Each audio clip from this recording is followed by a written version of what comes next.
So now let's see how we can go ahead and utilize database board inside of Notion. So here you can see that I already have a table database. So if I want to see a different view for this, then I can simply go around and click on the plus button and then choose board right here. And then you can actually see the board view right here of the database, where you can see that this is like a mini Trello board right here that you can go ahead and click and drag out to see like in progress and so forth.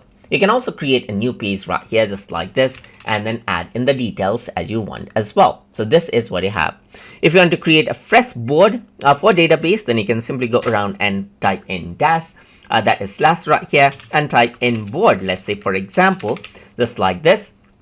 And then you can see the database board view that you can add in. So now over here, you can simply go around and add in other things like, let's say for example, page right here, and drag in the cards just like this as well. So this is what you have. You can also go ahead and remove or don't remove and add in more contents as well, just like this. So this is what you have, as you can see. And then you got the filters. You can also view this in a full page right here, just like this as well. And then add in more contents as you like as well. So this is the board view, as you can see right here. You can edit out the view as well and then see some other views as you want as well. So this is how you can actually go ahead and then utilize the database board view inside of Notion. So I hope you guys learned something as always. And as always, please like, comment, share, and subscribe.